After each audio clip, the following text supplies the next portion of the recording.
Assalamualaikum Sarah. Terima kasih sebab datang. Awak okey tak hari ni? Waalaikumsalam Cik Aina. Saya okey, cuma penat sikit. Kejap Sarah.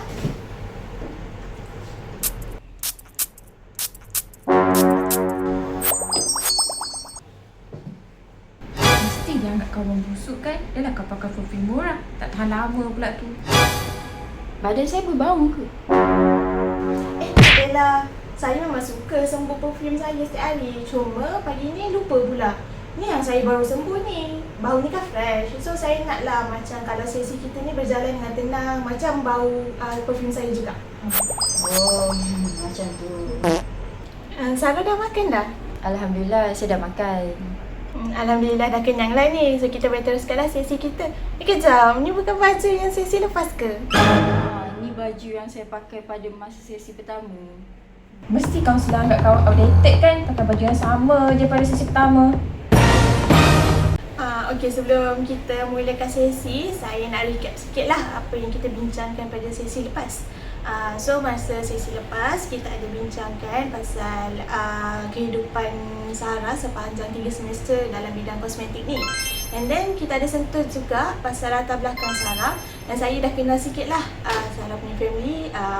Sarah anak pertama daripada 4 adik-beradik. Lepas tu ayah Sarah kerja apa, mak Sarah kerja apa. And sekarang ni boleh tak saya nak tahu sedikit Sarah punya kehidupan lagi dalam bidang kosmetik ni? Saya tak yakin dengan diri saya sendiri. Saya rasa ni bukan dunia saya. Dunia yang Sarah masukkan tu macam mana? Dunia bidang kosmetik ataupun dunia pasar ke dalam universiti ni? Saya rasa dua-dua sebab saya kan dalam bidang kosmetik, diploma kosmetik kan. Kawan-kawan saya semua pakai makeup branded, baju, bergaya semua kan. Saya rasa saya tak setaraf dengan dia orang. Faham. Bila kita rasa tak setaraf, kita akan persoalkan diri kita sendiri, betul? So, boleh saya tahu macam mana awak boleh define diri awak tak setaraf? Disebabkan awak punya latar belakang suasana universiti ataupun awak punya keluarga mungkin? Berdasarkan saya punya keluarga lah, sebab keluarga saya kan biasa-biasa je, tak samalah dengan dia orang. Diorang tu anak-anak orang kaya. Setahu saya, ayah Sarah seorang petani dan ibu Sarah seorang suri rumah, betul? Betul, ya. Ayah saya petani, mak saya suri rumah. Pendapatan kami RM1,500. Mak juga kadang-kadang ambil upah jaga anak jiran. Oh, petani je. Tengok tu, kaunselor pun pandang rendah dekat mak ayah kau. Ya cik, kenapa? Ada masalah ke dengan pekerjaan ayah saya? Adalah. Tapi sebabkan biasa orang kampung, diorang akan bekerja lebih daripada satu kerja. Tapi ayah Sarah kerja sebagai petani je. Ya betul. Oh, so jadi tanggungan keluarga besar lah kan? Ya, saya selalu merasa saya bersalah untuk minta duit belanja. Sebab yelah ayah saya je yang bekerja. So maksudnya Sarah rasa malu lah dengan kawan-kawan Sarah disebabkan latar belakang keluarga Sarah ni? Ya, saya rasa malu. Saya rasa tak setaraf lah. Saya juga rasa saya ni tersesat dalam kalangan orang kaya. Faham. Saya boleh nampak Sarah macam tertekan. Boleh Sarah bagi tahu tak kenapa Sarah rasa macam tertekan sekarang? Ya, saya rasa tertekan sebab yelah kan sekeliling saya semua pakai barang branded, pakai iPhone, pakai makeup mahal-mahal. Saya ni nak beli barang makeup mahal pun tak mampu. Sedangkan nak pakai cushion foundation Skintific pun saya beli dekat Pre-Love je, dekat Mudah.my. Itulah yang saya rasa macam aku tak mampu. Kenapa tak beli makeup yang murah je? Tengok tu, kaunselor pandang rendah kat kau. Daripada suruh kau beli yang mahal, dia suruh kau pakai yang murah je. Tak, Sarah. Janganlah fikir macam tu. Tu kan negatif. Tak, kaunselor tu tanya je. Tak, dia pandang rendah kat kau. Suruh kau beli cushion yang murah-murah je. Kau dah lah miskin. kenapa Cik Aina? Saya tak layak ke nak pakai yang mahal sikit? Tak adalah. Tapi sebab kan cushion yang murah-murah ada je. Lepas tu quality pun sama je dengan cushion yang mahal-mahal. Cuma cushion yang mahal ni dia nak jual brand je. Betul tak? Betul juga tu. Selain daripada tu, boleh saya tahu apa yang Sarah rasa bila Sarah keluar dengan kawan-kawan Sarah? Saya rasa tak setara. Saya rasa kerja sangat. Kadang tu mereka ada chicken chop, saya ni makan. Kadang-kadang tu saya buat alasan diet untuk tak nampak miskin.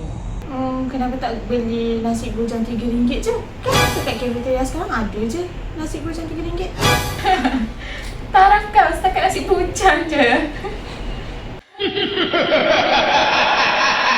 Jadi Cik Aina nak kata saya ni layak hanya makan nasi bujang je ke?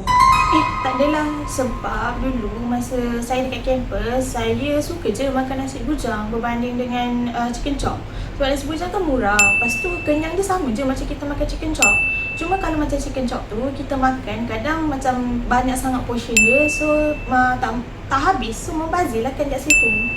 Betul juga tu. Lagipun nasi bujang tu saya suka dia punya telur dadah. Berdasarkan cerita Sarah tadi, maksudnya Sarah berpura-pura lah sebab takut dinilai, betul? Betul. Saya takut mereka tak nak berkawan dengan saya. Sebab yelah saya miskin kan. Tapi dalam masa yang sama, saya rasa bersalah dengan ibu ayah saya dekat kampung. Boleh Sarah bagi tahu kenapa Sarah rasa tiba-tiba rasa bersalah dekat mak ayah Sarah? Saya dah lama tak berkawan dengan diorang. Entahlah. Saya rasa mereka tu tak sayang saya sebab tak sayang saya dan tak faham saya. Sebab saya ada minta duit lebih tapi mereka kata mereka tak mampu lagi atau mungkin pun tak mampu. Mungkin sebab tu lah kot saya rasa mereka tak sayang saya. Tapi kan memang awak daripada golongan 40. Kau tengok tu. Kaunselor pun tahu taraf kau kat mana. Sarah, jangan terfikir macam tu. Mesti ada sebab kaunselor tu cakap macam tu. Kita dengarlah penjelasan dari dia dulu. Saya tahu saya golongan keluarga B40. Bukan macam tu. Tapi B40 kan golongan yang kurang berkemampuan. Bila kali terakhir mak ayah Sarah tunjukkan kasih sayang kat Sarah walau bukan dalam bentuk wang ringgit? Ada minggu lepas mak ayah saya ada call tanya khabar. Lepas tu mak saya pula ada mesej lah berdoa untuk saya untuk nak exam kan. Sebab exam saya dah nak dekat. Tapi saya rasa benda tu tak cukup. Kenapa Sarah rasa macam tak cukup? Mesti tak cukup kan Sarah? Setakat tanya khabar dengan berdoa je. Semua mak ayah buat.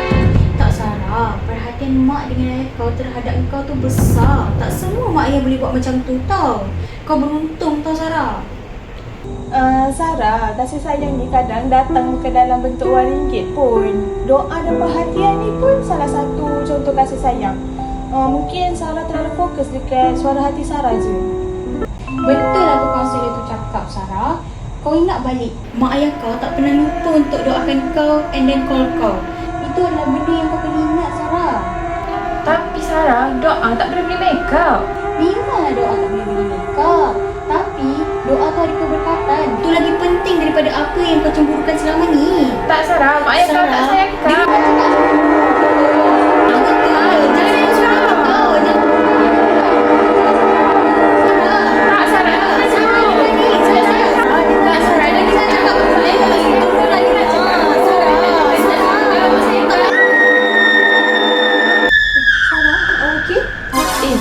Saya okey. Sarah, sepanjang perbualan kita yang panjang tadi, saya perasan beberapa perkara yang Sarah rasa. Macam contoh, rasa rendah diri, rasa sedih, lepas tu rasa kurang diterima disebabkan status ekonomi Sarah, betul?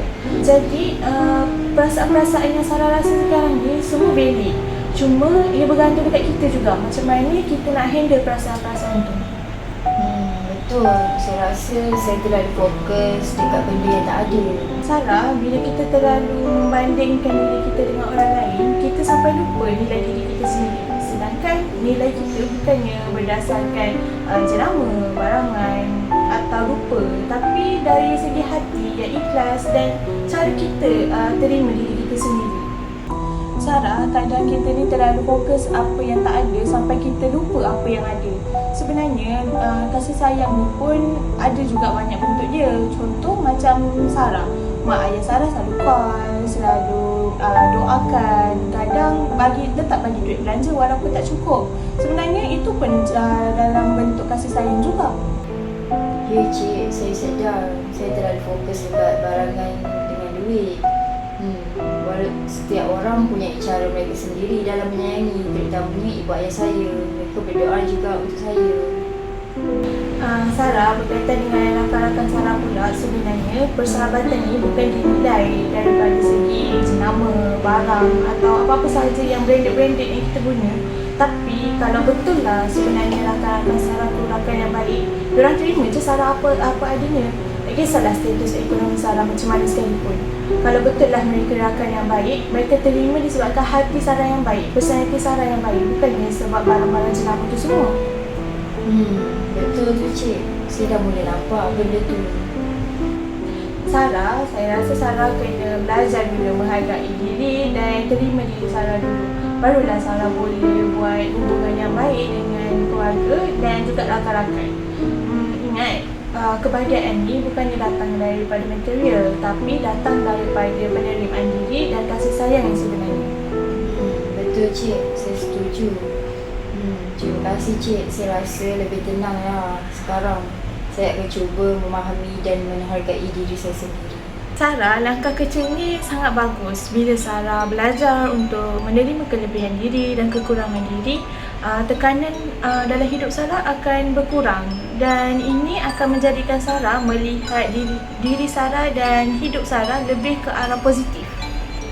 Sarah, saya rasa banggalah sebab awak berani untuk meneruskan sesi pada hari ini. Saya nak pesan satulah lepas ni, saya harap Sarah bolehlah bezakan mana satu suara dalaman yang positif dan mana satu suara dalaman Sarah yang negatif. Ya Cik Aina, saya pun nak ucap terima kasih dekat Cik Aina kerana sangguplah menghabiskan masa untuk saya, membimbing saya dalam sesi-sesi berjalan ini. Saya pun nak minta maaf dengan Cik Aina sekiranya saya tersalah bahasa, tersilap kata dan suka juga mencela dalam perbualan kita ini. Tak apa, kita kan manusia. Saya pun nak minta maaf jugalah sebab mungkin ada kekurangan dan kelemahan yang datang dari diri saya untuk handle sesi kali ini. Saya harap kita sama-samalah improve diri kita pada masa akan datang, insyaAllah.